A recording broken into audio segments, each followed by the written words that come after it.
Appreciate the virtues of slowness. Okay, so how are we doing on getting the DVDs up?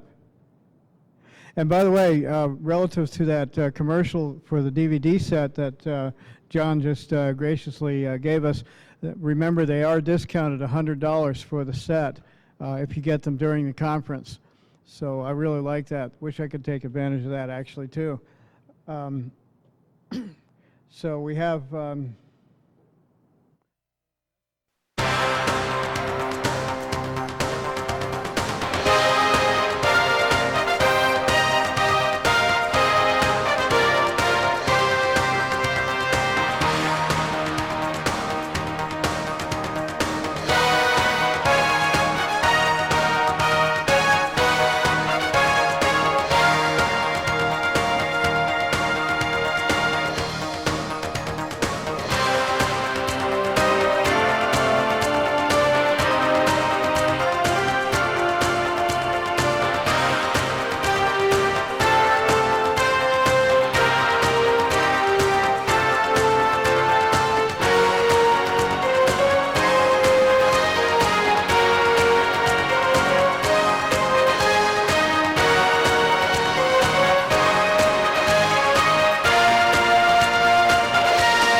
from Germany and has been a real stalwart speaker of our conferences for many years, and we've missed him for the past couple of years, so we're really glad to have him back.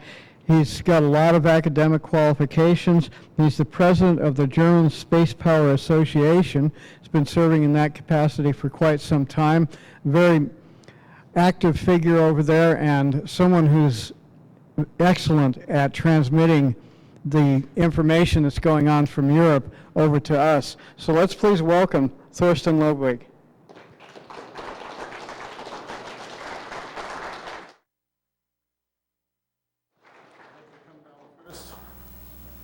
Okay. Thank you very much, Michael.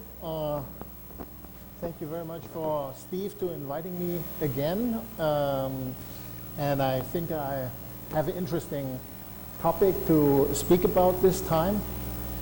Hope everything is running. Yes, wonderful. Okay, so let's see. So this time I will talk about some research that we did for the last year in the Space Power Association. It's a work on an invention from Hans Kohler, which I think many of you have heard about. And so in this talk, I will present the invention. I will present the historic facts and basic concept of that technology. Then I will tell you the story and history of our replica, how we rebuilt it, and so forth. And then experiments and measurements with our setup. And I will also talk about magnetism and QED and zero-point energy. QED stands for quantum electrodynamics, and which is related or the umbrella subject to zero-point energy. So I will talk on that. And then some more techniques and finish with some outlook. And on other conferences, I also presented what's happening in Europe. I didn't put that in this time, but maybe if we have time in Q&A, I can give you some more on that. So the reason why this technology is not forgotten basically is the fact that two famous professors from Germany, they tested the device in the 1920s and 30s, and some of the testimonies is still, there are still some documents on that, and so I will talk a little bit on that later on.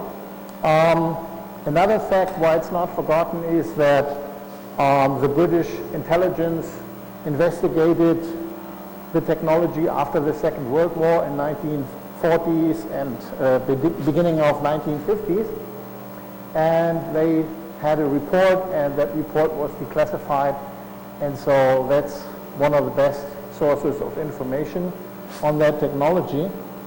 And a group at the Technical University of Berlin, they rebuilt it about 10 years ago. I'll give you some more on that later. And another topic for this talk is something I've been working on for a couple of years now, and that's magnetism and quantum vacuum fluctuation. I will show you how it's connected, how magnetism actually is originating in the zero-point energy. So, and I will give you some insights on how this could be used to actually take energy from the vacuum, from the empty space, so to speak, and I will talk on that later. So let's start with, this is the cover of the intelligence report. You can see it was classified and then later it was declassified. You can download that document on several websites, and it's like a 10-20 page document, very interesting to read. Especially it contains some of the testimonies, it contains some introduction, why they picked up the topic, and it contains how they rebuilt it and what the results were. So I hope you can see it a little better than I do. The contrast is not too good from here. This is the picture, the basic diagram of the technology. You have a hexagon of magnets, and on these magnets there are coils, and the coils are interconnected, and also so you have a ring of magnetic flux, and you have a electric circuit, which is you can maybe see it a little bit better, how the magnets go here from north and south, and they go around like this. There is a gap here sometimes they are closed. We come to that later. Here you have some capacitors, a switch, and a tuning coil. And one of the major concerns and one of the greatest difficulties is the magnets. We don't know exactly what Kohler used in his devices, and we also don't know exactly what they mean by this diagram. For example, what happens in between here? Is this coil that you can see here, is it going all the way across, or does it mean you have part of the coil here, part of the coil there? Well, what we do know is that here are soldering points. So the coil and the current actually runs through the magnet also. So that's important. The magnetic flux and the electric flux are connected. Plus, here at this and this point, the coil is physically connected to the magnet.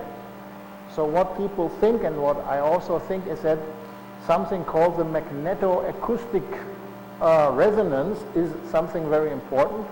That means that in a magnet, what you can have is that the whole magnet physically also vibrates when you change the magnetization, and that has a natural resonance, a frequency. I will come to that later. But so there are quite a bit of open parameters on this, especially on the coil, and that makes it difficult to just rebuild it. And in addition to that, Kohler and also the people from the British intelligence who investigated, they said that it was very difficult to tune. So if you have a device that is difficult to tune and there are quite a few important parameters unknown, you can imagine that it is not easy to get it running in the way Kohler did. Anyhow, we studied it, and I will show you in the next part of the talk what we found out. Here's a picture of an older replica. I'm not sure if this is the original. It might be the original, it might not be the original. It's definitely a picture of an older model. So the main historic facts here in an overview. The tests from the 1920s from the well-known professors Kloss and Schumann. Schumann is still pretty famous for the Schumann resonances that you heard in some other talks. So this is one of the main reasons why it's not forgotten. The other is this British Intelligence Objective Subcommittee report. And so important is that Hurst and Sandberg, they conducted the investigation, and Sandberg was from Norway, and he later on applied for a patent in Norway on something very similar, which we consider part of the information for this whole device. So it's important to note that Hans Kohler himself was contracted by the British to rebuild his own device. They supplied him all the material, and he assembled it under their observation. He did not work on the device ever alone, and they managed to have some positive results. It's also important to know that Hans Kohler did not just invent this magnetic current apparatus that I've just shown you and where the whole report is on, but he also invented something called the current generator. And the current generator, which you will see later, gives a lot more power. 6 kilowatt was what he got from that. And so that's actually the much more interesting device. The thing is, the only problem is we have a lot less information on the current generator than we have on the magnetic current apparatus. So we just rebuilt that one first, but I know that there is research going on trying to find out how the other device worked. So here's one thing. The Kohler magnetic current apparatus had here a voltage of 450 millivolt. That was one figure that Kohler mentioned. Here are some facts on the current generator, and note here that the maximum output was 6 kilowatt. And it's also interesting that smaller devices of the current generator were used by, or were shown to Professor Kloss in 1926, and Knudsen, which is a very famous Danish professor for experimental physics, inventor of the Knudsen cell, which is still used today in atomic mass spectroscopy. So Kloss and also Schumann, they tested smaller devices, 70 watt models of the current apparatus.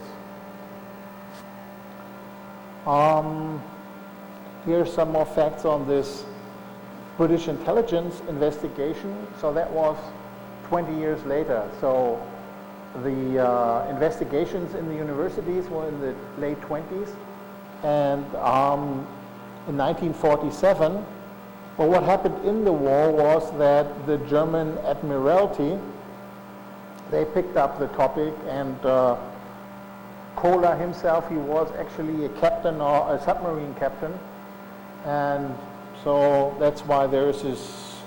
Somehow people promoted it, there was some other people involved, they promoted it, and so somehow the military started to investigate the whole thing, and that triggered the investigation of the British. They thought, okay, if they looked at it, let's take a look if there's something there. And the whole thing here, 12 volt, came out of the apparatus, and it's interesting to read the report. They tried for days and days to tune it after they had built it, and then when they had it going nicely, what happened, and to get it going nicely, there's a procedure. You have to close the whole thing, let it sit for some time, like 12 hours, and then you slowly open the gaps, and you very slowly widen the gaps. Especially you look for, then you tune the tuning coil, and then you look for the natural tension to build up, then you tune more, then you widen the gaps, and so you redo that process for some time, and when you got it going, then there is a switch, and then you turn the switch so slowly you can take out some power from it. So what happened to them is when they just got to this point where they had 12 volts and they could start taking some power out, some soldering at some point in the circuit broke, and the whole thing went down to 0 volt again, and you cannot just solder and then it's there again. No, you have to start the whole process of getting this inner resonance going again, and they never managed to come back to the 12 volt. And then after half a year, Kohler died, and so the whole project kind of faded out. Only Sandberg, who was one of the major players, he applied for a patent in Norway like a couple of years later, beginning of the 50s.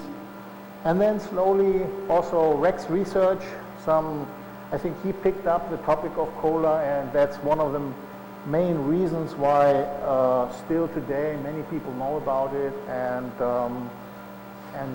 if you search the net, you will find lots of replica. I've also seen other people doing replicas with many different configurations, and quite a few people get some tension out of it. Okay, so when Kohler was asked, how does this device work? What's the principle? Then one important thing he's stating is that he doesn't know exactly how it was working. The second thing is, he said he came up with a whole idea when he was studying magnetism, and with some very crude 1910 equipment, he noticed that there is a natural resonance frequency around 180 kilohertz in a ferromagnetic rod. So that led him to the whole idea of the apparatus, but how it actually works he didn't know. But he believes that this natural frequency, if you couple it with the electric circuit, that's the main thing. And he stated that he thinks some unknown energy, what he called space energy, Raumenergie in German, he stated that he thinks that that's the power source for this device. So, because he says the same name here, Raumenergie, space energy, we also like to pick it up, of course, because that's also the name of our association. Here, the story about the replica, which I will show you in just a minute. And there was a student project that Andreas Mantai, a good friend and also one of the main figures in our association, he had a student project going, and he had a contract to teach interdisciplinary innovation. And what he did is he picked up free energy projects, and the students were very happy to do free energy projects. So one group took up the Kohler, and they decided to use the Kohler because there was quite a lot of technical information on how to build it, especially because of this intelligence report. And the second main reason was that it was tested at the same institute where the whole project was running, at the electrical engineering department. And Professor Kloss was one of the main figures there at his time. So So they rebuilt the whole thing. They also investigated if there were still some original documents in the university, but unfortunately a British firebomb hit the archives in 1943, and those documents were a toll of the fire. So here is the picture of the replica. Note here is a tuning coil, here is the magnet hexagon. The rest here are stepper motors.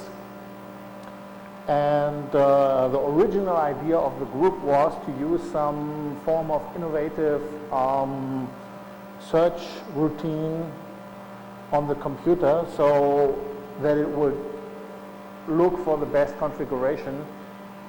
Unfortunately, the computer and the program and the card for running the stepper motors were lost in time and space, and so I did it manually. Here's a close-up picture of the magnetic hexagon. The rest is plastic. So here also the crucial part is this magnet. Note that here at this point and this point it's electrically attached to the rod, and here it is physically connected to the rod, and we try to keep with the specifications from the intelligence report. A very important question was what material to use, and I don't have the exact name for this material, but it is some form of a light steel magnet. The group decided to use this material because this was the best material that was available in 1920s for magnets. And so people thought that is the best starting point. And it's today we would call this a soft steel magnet. So still it has a nice soft magnetization, but it is conducting and it is a ferromagnetic material, all that was important to Kohler. So anyhow, here is some technical details on the coils. Here you see the resistance. It should all be 0.33 ohm, so more or less that was correct. Here's some magnetic field measurements in Tesla, 200 millitesla roughly. Later I will show you some measurements on the gaps. And this is the February runs. So up to February I came up with these numbers, and I will show you a little later some May numbers. But these are the what happened after like a period of 1-2 months. I was trying, and this is basically what came out. So once I hit the 133 millivolt, I never got to the stage where I would turn the switch and take out power, because it all of a sudden after a few minutes it stopped. Yeah? And then I had to do the whole process over again. Here is the magnetic field in a typical configuration. So in between the magnets you have this much flux. And this is an oscilloscope reading. I'm pretty sure I took that reading when the device was in this full power, in this best power mode up to February. So quite an interesting pulsing going on there, some resonant pulsing, and that stopped after some time. So now I came up with, someone showed me that it's not too difficult to find out the magneto-acoustic resonance of the rods. So I took it apart without my friend knowing, because and cleared one rod of the coil and so forth. And here you see two coils now. One is a driving coil and one is a pickup coil. And with a certain configuration, now I can find these resonances. Now, the resonance is not very easy to find. I will tell you in a minute how I found it. But it's not easy to find because on this rod, the main resonance is at 48 something kilohertz, and the width of the resonance is only 11 hertz. So you have to, if you don't know where it is, just imagine if you have to go by 1 hertz or 5 hertz steps, and if you don't know where it is and you have to start at 10 kilohertz, you will probably not find it unless you spend many days. But luckily there's a technique that I used which is more easy, and you just let it run automatically. So what I used is this lock-in amplifier sort of thing. That means you have here the driving coil, you drive it with a function generator, you have a computer control, and you scan very slowly in 3-4 second steps. You scan through the whole, like from 20 kilohertz to 400 kilohertz, you scan, and then you find the first resonance. The harmonics then you have to find with specific scans, but you can scan slowly. The lock-in amplifier, I don't know if anyone is familiar with a lock-in amplifier. Some yes, some no. Well, basically the lock-in amplifier just looks at the frequency that you put in. So you can very much narrow down all the noise and everything, and the lock-in amplifier will look how much amplitude do I have in this pickup coil exactly on the frequency that the function generator and the reference signal brings in. And there is a time constant, and with a time constant you can kind of decide how narrow this should be, how many hertz you want to have. So, and then you just read out the lock-in, you digitize it, and here it goes. So that looks like this. This is a typical lock-in amplifier from Stanford Research. This is the frequency generator, and this is the voltmeter. And then you can come up with these curves. This one is actually not done with that setup. This here I use the setup which is built into my atomic force microscope, because there you also have to look for very narrow resonances, and so I use that. And here you note that this is about a scan from 48738 hertz to 48871 hertz, so about 70 hertz. And here you see this nice resonance. So the whole idea is to not just tune the Kohler generator, but to really find out what is the resonance frequency of the different rods, and go from there. And then, yeah, so first of all, one rod. Here you see the harmonics. This is from 350, so that should be like the 7th harmonic of the whole thing. And here you notice that there's not just one harmonic, that there are several, which is quite interesting. You know, why are there several? And all the other ones in between I could also find. So this is pretty much how far I have come. The next thing I would have to do, and I will do, is to find out all the resonance frequencies of the other rods. But I probably have to take them apart, and that will be something I have to think about how to rebuild it then. And then the next thing would be to tune the whole electric circuit, not to the 180 kilohertz that Kohler was suggesting, but probably rather to the 48 and something kilohertz that I have now found. But I still have to find out how the other rods are and do it at different days. It might shift also with temperature and so forth. You know, there's a good possibility that the resonance will shift And so I have to get that all under control.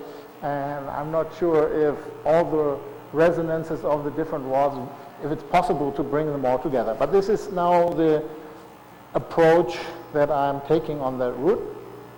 In the meantime, I have, someone gave me another replica. This is from the Technical University of Clausthal, which is some 200 miles away in the mountains. And so they, a PhD student called Raoul Heine, he made this, and with the help of the machinist of his university. And so I also took some measurements here. I think then, yeah, here you see them both. You see our original one, the one we built at the Technical University of Berlin, and this is the other one. It's a bit smaller. Of course, the rods are in the same dimension. It's only takes less space. And so here are the measurements. Now on the second one, I usually get readings of 70 millivolt. I should tell you that he used a neodymium magnet, so kind of a modern magnet, instead of the material that we used. And he wound the coils differently. And so his peak, the peak one I got on his device was 270 millivolt. And on our coder, in the meantime, usually I get an output of 100 millivolt. And I saw peaks of 1.5 millivolt. So there you see there's also progress there. Now we will jump to a different topic. And the topic now is, why do I think that magnetism is connected with zero-point energy? So we start on that. And at the end of the talk, I will give you some more experimental techniques. But for now, we will switch into the theory part. So the main thing is, today we think that magnetism is created by the electrons. Especially, it's you have the spin of the electron, and the spin of the electron has a magnetic moment. And if the magnetic moments of the electrons align, then you have a permanent magnet. So if you have, in theory, a magnetic electron, then the magnetic moment is given by this formula. So this μs is the magnetic moment of the electron spin, and this G number here is a factor, and this would be the E, so the current divided by the 2m0, the mass. All this here would be, in standard model, if the electron would be a current, then you would expect this G factor here to be 1. But already, because it's a spin, and if you do a lot of calculations, which I'm not going to present here, then out of theory you come, or experiments, you come that the G for the electron is 2. All right? And so I think I have some slides later on. Basically, if you go into the quantum electrodynamics and you do relativistic quantum mechanical things, I think I have that on the next picture. I will show you that. So if you do some calculations, you can actually come up from the Dirac equation that the G should be 2, and then if you take the whole zero-point energy into account, then you come to the point that the 2 is some other number. So experimental value was by Demelt. In 1990, he measured it to, I think, 10 digits. So he had a single electron, and for 20 years he experimented with a single electron, and he came up with this number. So that's the best number we have for this G. So let's see what comes up. Oops. Somehow up, yep. Thank you. So I think here is mostly what I've just said, that from the Dirac equation you come to the point that G is 2. So Dirac equation, that was I think 1930s. So he came up, Dirac was the first one who made a relativistic quantum mechanic equation. I can't go much more into detail, but if you have interest in that, you will see that that was the early result was 2, which was already pretty good to understand why it's not 1, why it's 2.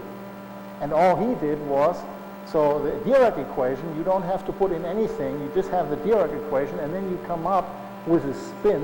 You can understand why the electron has a spin, and you can also understand why it has a magnetic moment, and the magnetic moment is 2. So that comes out of this quantum mechanical equation. And then if you go on, and you take the quantum electrodynamics, which will, the understanding of what's happening in space, and the radiation of the zero-point energy and the fluctuations, if you take that into account, then you can actually calculate that the difference to the 2 and how it comes about.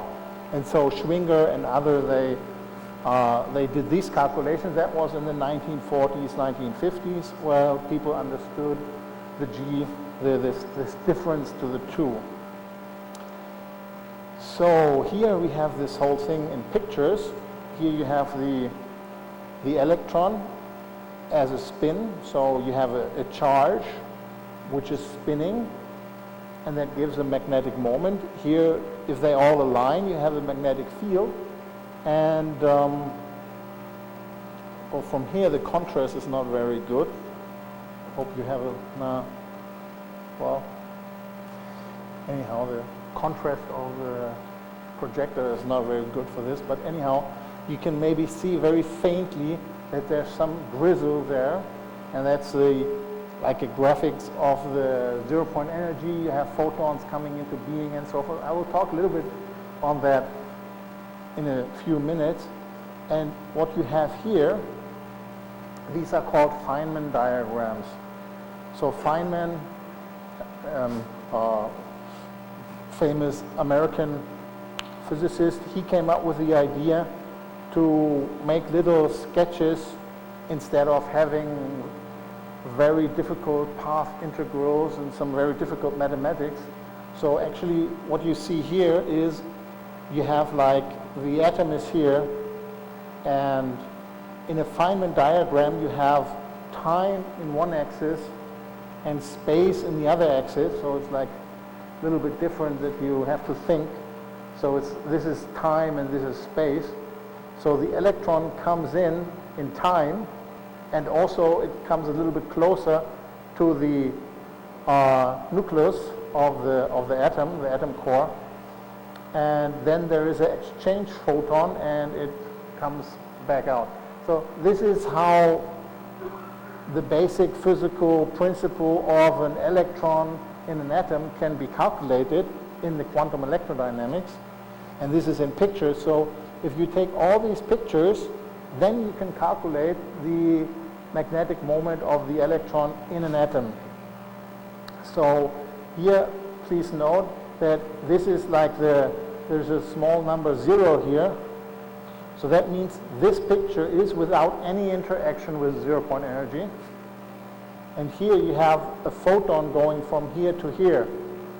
So that basically means the electron emits some energy into space before interacting with the atom core, and then it reunites with that photon afterwards. So by emitting some energy, it changes its mass, and so the whole thing has a little bit of a different dynamics.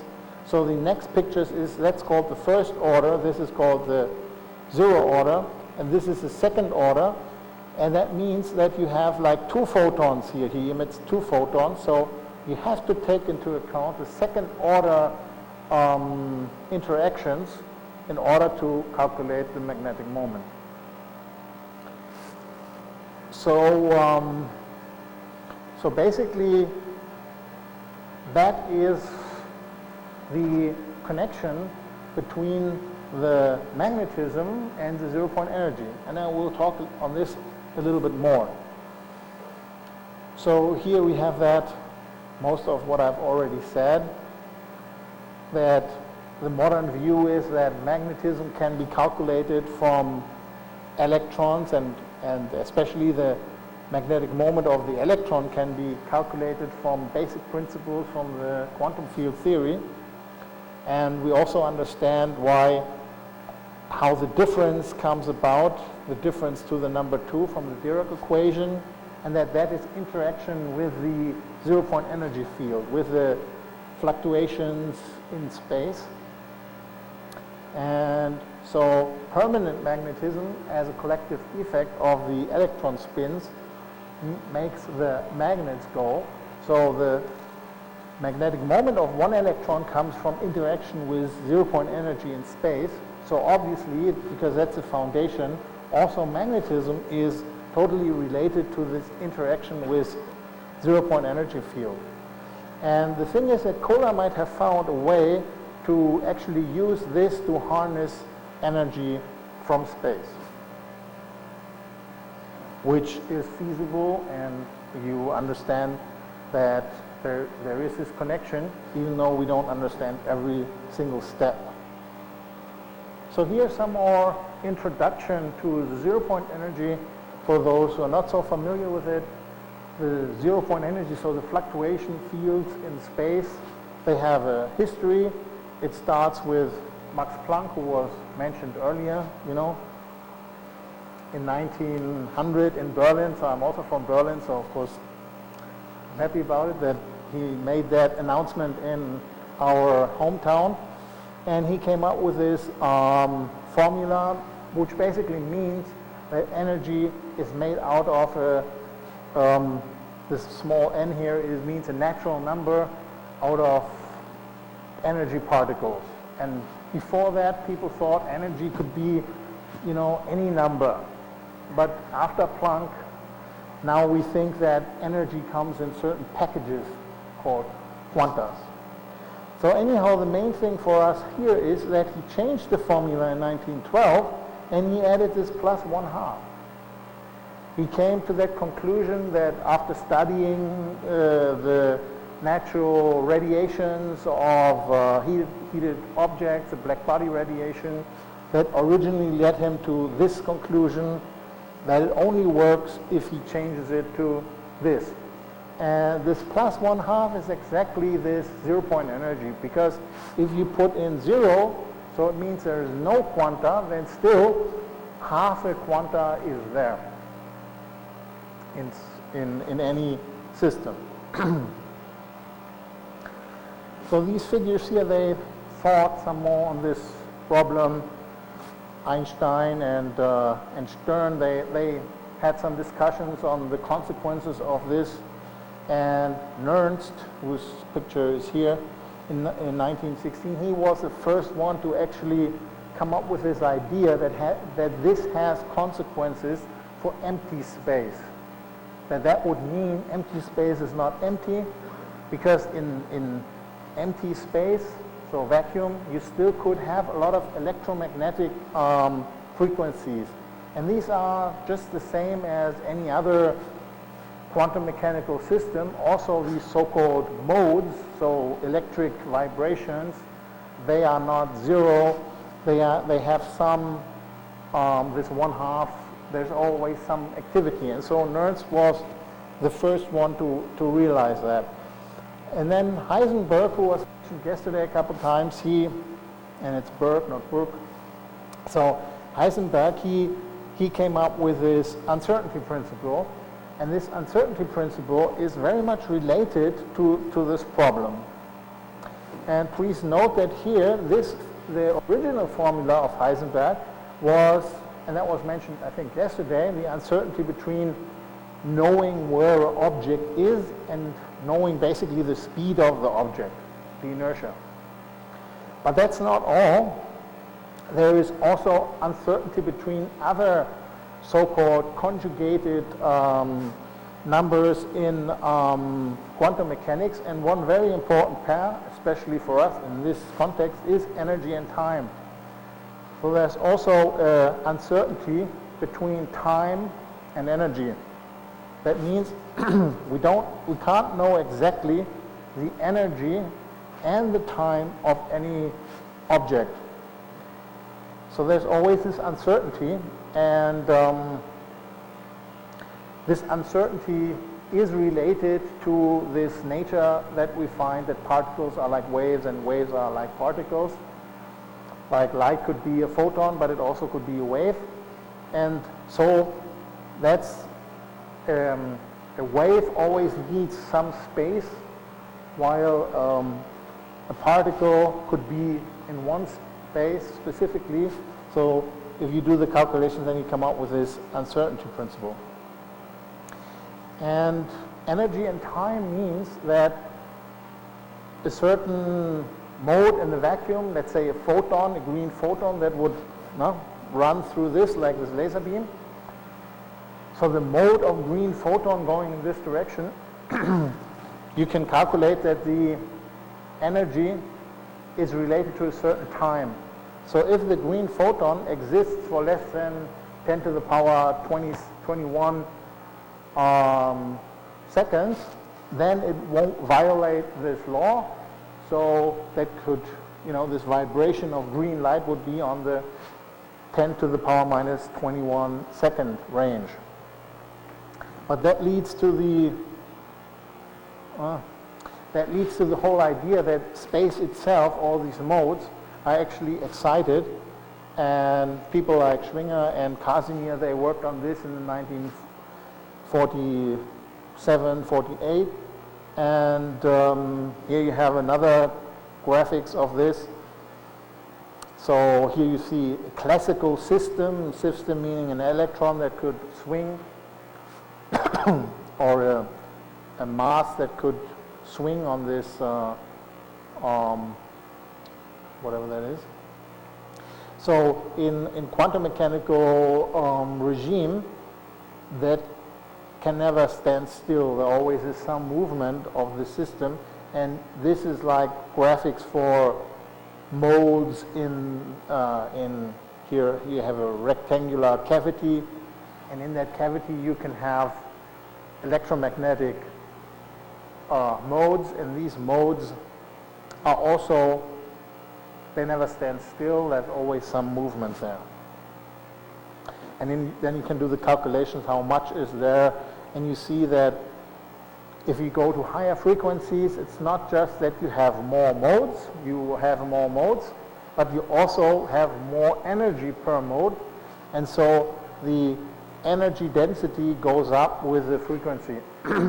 So the higher the frequency, the more energy you have in space at that frequency level.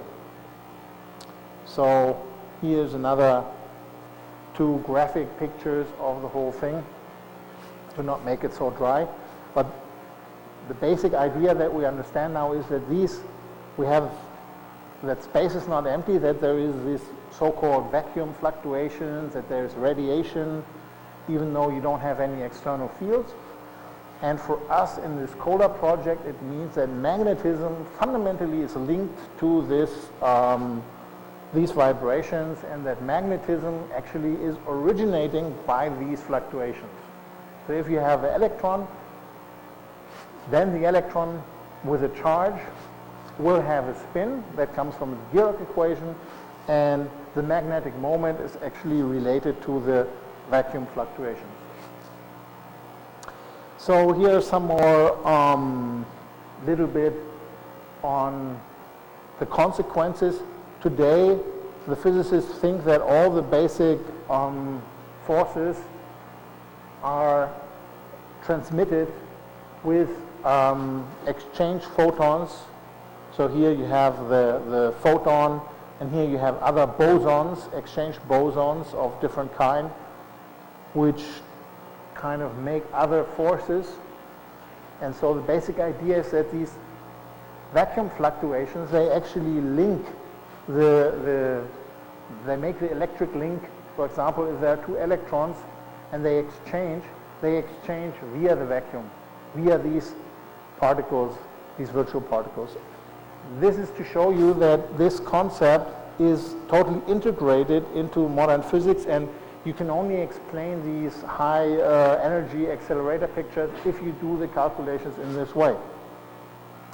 And here's another Feynman graph, which actually here you see time, here you see space, and all this picture is how the electron is bound to the proton. And all these different actions here you can calculate, and here you have the exchange photons which bind the electron to the proton, but you also have here some, this is called vacuum polarization.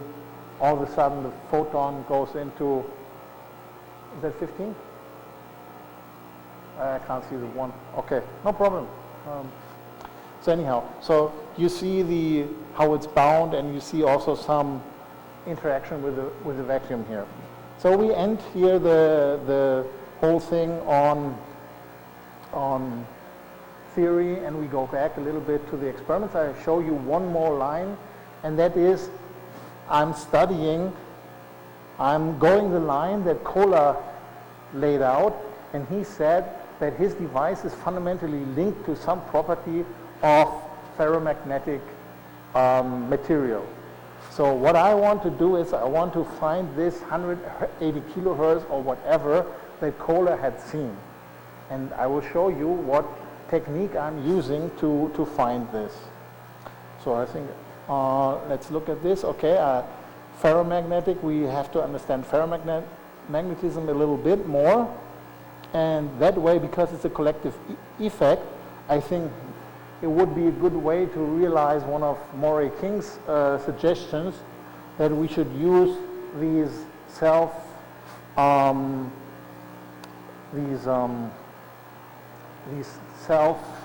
the processes where structures come by themselves, and magnetism is one of those things. So I think that could be a very good avenue to actually extract energy from space. So let me go into the what I was doing to find this 180 kilohertz. I'm using I have remodeled my atomic force microscope into a magnetic force microscope, and I was looking for this 180 kilohertz frequency. And with the atomic force microscope in this principle, you can find very small magnetic forces, and I'll show you a few pictures how that works. Hope you can see this. Somehow this has not a very good contrast here. Anyhow, so you can see here, this is the cantilever of the atomic force microscope. Anyone knows how it works? Atomic force microscope? No? Okay. Well, this is a scanning technique. What you do is you scan the surface of some object with a needle-like thing, and this so-called cantilever, it can bend, yeah? And here you have a laser which is reflected on the back of the tip, and so when this goes up and down here, if you scan this over, you will get a picture of the topography of the surface. So what you can do, if you understand that basic principle of atomic force microscopy, then you can do also look for the magnetic force, and here you can see very faintly that there is different magnetic regions here. And so you scan not the surface, but you scan on a, it's called the fly mode. You scan over the surface with a fixed distance. So what you do is you scan once, one line, and then it goes back, and then you scan the same line, but in the distance of 50 nanometers, for example, or 40 or 30 or 70. You have to find out what is a good distance. A good distance where there is no influence between the tip and the surface anymore, and only a magnetic influence on this here. This tip has a magnetizable, in this case, chrome mangan coating. So it has a magnetizable coating. So you use a fly mode, and this is the setup here if anyone wants to know it, you can ask me the details later. So this is my atomic force microscope here, and you have to go through all this software, and then you can make the pictures that you see in the background. And so this picture here now is fly mode of part of a 100 megabyte disk, small part of some old zip disk.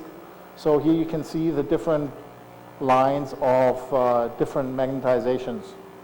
So here you see the 0.8 micron range, and I use this as a test sample to see if the whole thing is working correctly.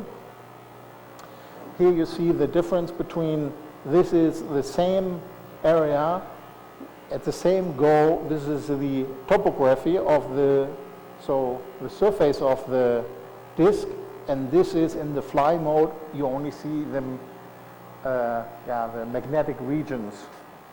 So now I applied the whole thing to a ferromagnetic object and looked for the different regions. And the next thing is I was looking for the kilohertz range. I scanned. And so the whole idea here is like this.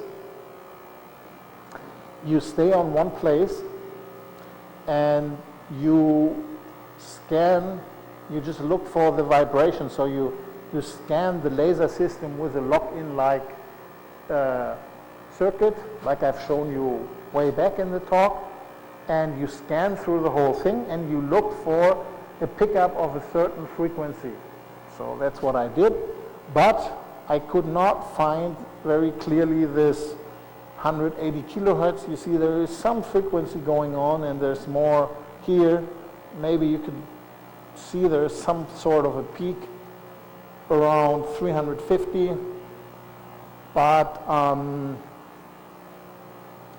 I have to do more refining, and there's a lot of details to this, because also the cantilever has a resonance frequency. So of course, if the resonance frequency is far away from the frequency you want to pick up, it's more difficult. If it's closer, it will work better. So I have to try different tips with magnetic coating, and I only had one sort. So things like this could be done to actually probe more into it. But so I have two ways of probing into the ferromagnetic regime, and what I would really like to do is to make a live picture of what's happening in the magnets of the Kohler device when it's actually running. So that's hopefully the next couple of steps. So the conclusions. I showed you a lot on our Kohler devices, and that a maximum of 500 millivolt were detected. Actually now it's 1.5 volt, that's the absolute maximum I've seen. But I still have the feeling it did not run exactly how it ran when Kohler ran. So when the Kohler device was working. But for that I would have to change the whole thing, practically rebuild few different models with different setups, different cores, different materials, and so forth. Or maybe I become successful in looking at the inherent resonance frequencies in my setup and somehow get it going more strongly. So work is still going on, and I also have just started on the second replica that I got from this other university. And so I hope there's more to come. Some more conclusions. I looked for the 180 kilohertz, could not really find it yet, I hope. And also the work with the magnetic force microscopy is still ongoing, but I hope you appreciated that I shared the techniques, and so you know how to tackle this problem. I have to thank the German Space Power Association for supporting this project, and also Tom Vallone, Marco Bishop, and Andreas Manta, and Raoul Heine for providing different parts of these talks, different things like discussions and helpful discussions and material. So here are the references, and maybe you can get them from the tape. And thank you for listening, and glad to be here.